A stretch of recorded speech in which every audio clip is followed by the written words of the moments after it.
आप सभी वैष्णव जन को श्री हरिवंशी श्री सद्गुरुदेव भगवान की जय हो। श्री राधा वल्लभ लाल की जय हो। श्री वृंदावन धाम की जय हो।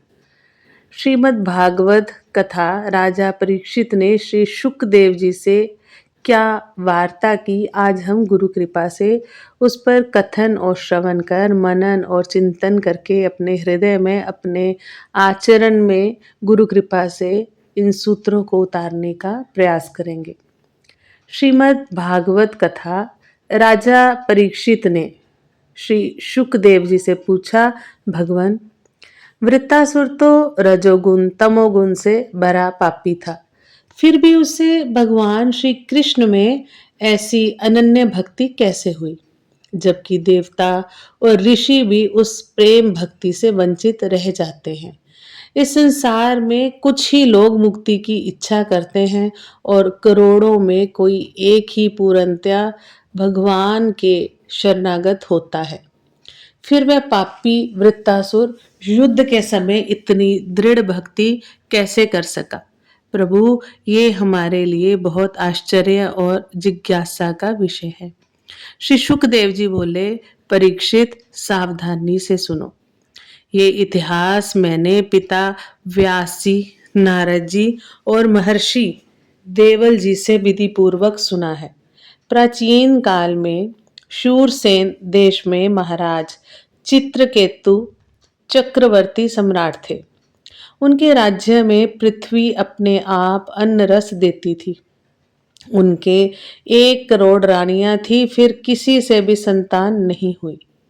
राजा में सभी गुण थे, सौंदर्य, विद्या, ऐश्वर्य, फिर भी संतानहीनता के कारण वे दुखी रहते थे। एक दिन अंगिरा ऋषि राजा के महल में पहुंचे। राजा ने उनका विधि पूर्वक सत्कार किया। ऋषि ने राजा से कहा, राजन, क्या तुम अपनी 7 प्रकृतियों गुरु, मंत्री, राष्ट्र, दुर्ग, कोश, सेना और मित्र सहित कुशल हो?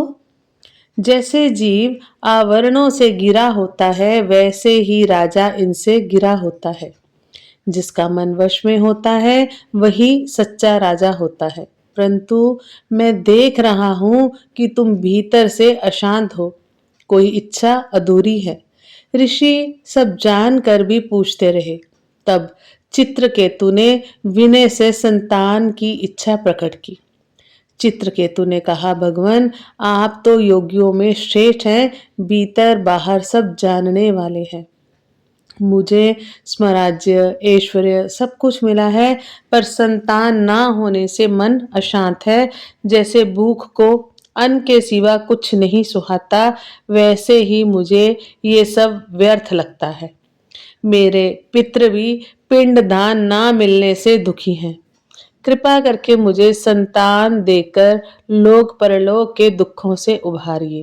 राजा चित्रकेतु की प्रार्थना सुनकर महर्षि अंगिरा ने यज्ञ करवाकर महारानी कृतद्युति को प्रसाद दिया और कहा, तुम्हें एक ऐसा पुत्र होगा जो हर्ष और शोक दोनों देगा। महारानी ने गर्भ धारण किया और समय पर एक सुंदर पुत्र को जन्म दिया। राज्य में उत्सव मनाया गया, ब्राह्मणों को दान दिए गए और पुत्र का संस्कार संपन्न हुआ। राजा का अपने पुत्र और उसकी मां कृतद्युति पर विशेष प्रेम बढ़ता गया। दूसरी रानियां, जो पहले ही संतानहीन थी, उपेक्षा और जलन के कारण कृतद्युति से द्वेष करने लगी। अंततः ईर्ष्या में अंधी होकर उन्होंने बालक को विष दे दिया।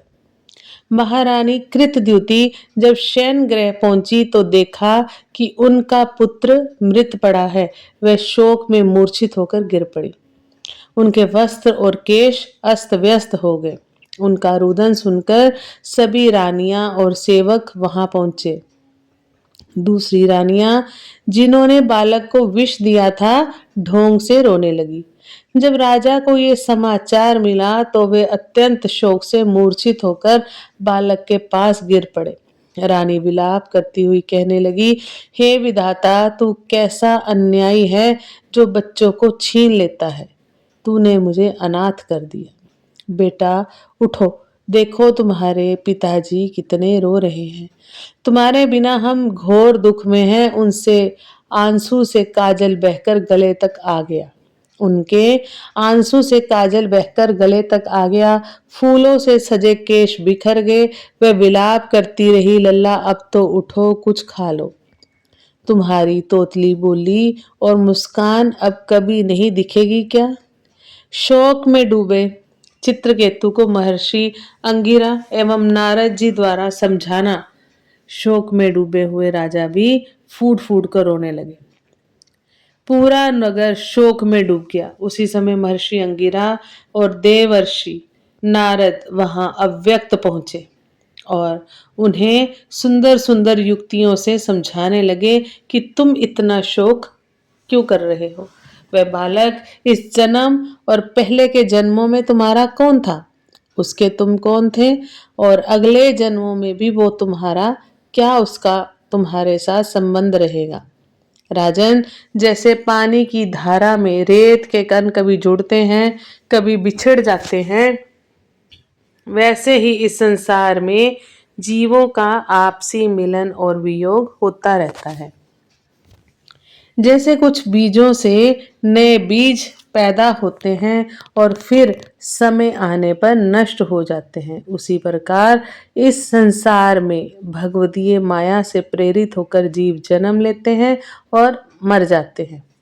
ऋषि अंगिरा और नारद ने राजा चित्रकेतु को उनके पुत्र की मृत्यु के बाद भौतिक रिश्तों को अस्थायी और भ्रामक प्रकृति को समझाकर सांत्वना दी। उन्होंने उसे सिखाया कि आत्मा शाश्वत है और सभी संसारिक लगाव दुख की ओर ले जाते हैं।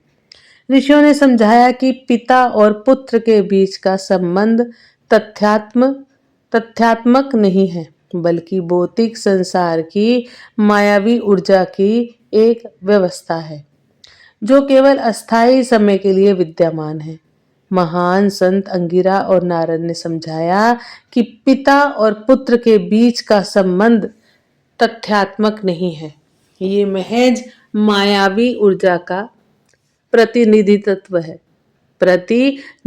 है। ये रिश्ता ना पहले था ना आगे रहेगा। समय की व्यवस्था के अनुसार रिश्ता केवल वर्तमान में मौजूद होता है। अस्थायी रिश्तों के लिए रोना नहीं चाहिए। संपूर्ण ब्रह्मांडीय अभिव्यक्ति अस्थायी है, हालांकि ये अवास्तविक नहीं है, फिर भी ये तथ्यात्मक नहीं है। भगवान के सर्वोत्तम व्यक्तित्व के निर्देश से भौतिक संसार में बनाई गई हर चीज क्षणभंगुर है। एक अस्थायी व्यवस्था के द्वारा एक पिता एक बच्चे को जन्म देता है या एक जीवित इकाई एक तथाकथित पिता की संतान बन जाती है। यह अस्थायी व्यवस्था परमेश्वर द्वारा बनाई गई है, ना तो पिता और ना ही पुत्र स्वतंत्र रूप में अस्तित्व में है। ऋषियों ने मृत पुत्र की आत्मा को भी चित्रकेतु और उसकी पत्नी के सामने प्रकट किया। जीवात्मा ने कहा, देवर्षि, मैं अपने कर्मों के अनुसार देवता, मनुष्य, पशु, पक्षी आदि योनियों में न जाने कितने जन्मों से भटक रहा हूँ। उनमें से ये लोग किस जन्म में मेरे माता पिता हुए। विभिन्न जन्मों में सभी एक दूसरे के भाई, बंधु, शत्रु, मित्र, मध्यस्थ, उदासीन और द्वेषी होते रहते हैं। जैसे स्वर्ण आदि क्रय विक्रय की वस्तुएं एक व्यापारी से दूसरे के पास आती जाती रहती हैं, वैसे ही जीव भी भिन्न भिन्न योनियों में उत्पन्न होता रहता है। इस प्रकार विचार करने से पता लगता है कि मनुष्यों की अपेक्षा अधिक दिन ठहरने वाले सुवर्ण आदि पदार्थों का संबंध भी मनुष्य के साथ स्थायी नहीं है, क्षणिक ही होता है। और जब तक जिसका जिस वस्तु से संबंध रहता है, तभी तक उसकी उस वस्तु से ममता भी रहती है। जीव नित्य और अहंकार रहित है। वह गर्भ में आकर जब तक जिस शरीर में रहता है, तभी तक उस शरीर को अपना समझता है। ये जीव नित्य अविनाशी सूक्ष्म सबका आश्रय और स्वयं प्रकाश है। इसका ना तो कोई अत्यंत प्रिय है और ना ही अप्रिय, ना अपना है कोई इसका ना ही पराया, क्योंकि गुण दोष हित अहित करने वाले मित्र शत्रु आदि की बिन बिन बुद्धि वृत्तियों का ये अकेला ही साक्षी है। वास्तव में ये अद्वितीय है। यह आत्मा कार्य कारण का साक्षी और स्वतंत्र है। इसलिए ये शरीर आदि के गुण दोष अथवा कर्म फल को ग्रहण नहीं करता, सदा उदासीन भाव से स्थित रहता है। श्री शुकदेव जी कहते हैं, जीवात्मा ये कहकर चला गया और परिवारजन उसकी बात सुनकर चकित हो गए। उनका संबंध उनका संबंध बंधन कट गया और शोक समाप्त हो गया। उन्होंने शव का उचित संस्कार किया, मोह छोड़ दिया। जिन रानियों ने बालक को विष दिया था वे पाप से लज्जित हो गई और यमुना जी के तट पर प्रायश्चित किया। आत्मा की अपने माता पिता को पहचानने में असमर्थता से पता चला कि आत्मा का किसी भी जीवन में किसी विशिष्ट परिवार से कोई स्थायी संबंध नहीं है। इस अनुभव ने चित्रकेतु को अपने संसारिक मोह माया से अलग होने में मदद की। तब ऋषियों ने उन्हें आध्यात्मिक भक्ति की ओर मार्गदर्शन करते हुए भगवान संकर्षण के एक मंत्र का जाप करने का निर्देश किया। चित्रकेतु आत्मनियंत्रित और भगवान के भक्त बन गए और अंततः भौतिक इच्छाओं से परे आध्यात्मिक समझ प्राप्त की। आप सभी वैष्णव जन को श्री हरिवंशी जय जय श्री हित हरिवंश, जय जय श्री राधे श्याम।